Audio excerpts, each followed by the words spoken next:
निवडणूक झाल्यानंतर देखील योगेंद्र थोरात यांनी दिलेला शब्द पाळला. गरीब मुलांसाठी मंजूर असलेल्या टफ कोर्टचे काम अखेर सुरू. सांगली, मिरज आणि कुपवाड शहर महानगरपालिका प्रभाग क्रमांक 20 मध्ये माजी नगरसेवक योगेंद्र थोरात यांचा पराभव होऊन देखील प्रलंबित कामे पूर्ण करत आहेत. 100 दिवस निवडणूक होऊन पूर्ण झाले आहेत, पण निवडणुकीदरम्यान त्यांनी नागरिकांना दिलेला शब्द पाळला असून प्रभाग 20 मध्ये शाळेची कामे करत मुलांना खेळण्याकडे देखील चांगला कल आहे. त्यातून देखील विद्यार्थी घडवण्यासाठी टफ कोड मंजूर करून आणला होता. हा टफ कोड आमदार सुरेश खाडे यांच्या फंडातून त्यांनी मंजूर करून घेतला होता. आज या टफ कोडचे काम प्रत्यक्षात सुरू झाले असून काम प्रगतीपथावर सुरू आहे. आता एक नवीन फॅशन निघाली आहे टफ कोडची. त्यामुळे गोरगरिबांच्या आणि शाळेतील मुलांसाठी त्यांनी हा टफ कोड मंजूर करून एक क्रीडा क्षेत्राला वाव मिळवून दिला आहे. क्रीडा क्षेत्रातून मुले उंच भराणी घेतील या आशेने त्यांनी हा टफ कोड मंजूर करून विद्यार्थ्यांना एक नवी दिशा दिली आहे. तर प्रलंबित कामे देखील लवकरच पूर्ण करणार असे आश्वासन देखील योगेंद्र थोरात यांनी यावेळी बोलताना दिले आहे. महान कार्य न्यूजसाठी आदी माने, मिरज. मिरजमधील प्रभाग 20मध्ये जसा मी निवडणुकीच्या आधी शब्द दिलता की इथल्या शाळा प्रायव्हेट शाळेपेक्षा चांगल्या होतील, त्या झालेलेच आहेत. कोणत्याही भागात पाण्याची व्यवस्था कमी पडणार नाही, रस्त्याची कमी पडणार नाही.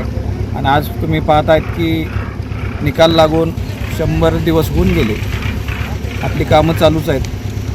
गावात काही कामं चालू आहेत, खाज्या वस्तीत चालू आहे. तर माझ्या दृष्टीनं महत्त्वाचं काम म्हणलं तर या भागातल्या शाळा मी चांगल्या डेव्हलप केलेल्या आहेत. घाटावरची 20 नंबर शाळा असेल, 13 नंबर शाळा असेल, 25-26 नंबर शाळेला परवा आपण बघितलं तर वर रूफटॉप नव्हता, कोबा नव्हता, मागं व्यवस्था नव्हती, पेविंग बाक होती, तेही काम झालेलं आहे. आणि आता हे सगळ्यात महत्त्वाचं काम, माइलस्टोन काम म्हणलं तर हरकत नाही की नगरपालिकेतल्या शाळेतल्या मुलांसाठी टर्फ कोर्ट म्हणजे आपण बघत असाल की आज सगळीकडे फॅशन आलेली आहे. टर्फ कोर्ट रात्री लाईट लावून वगैरे खेळतात.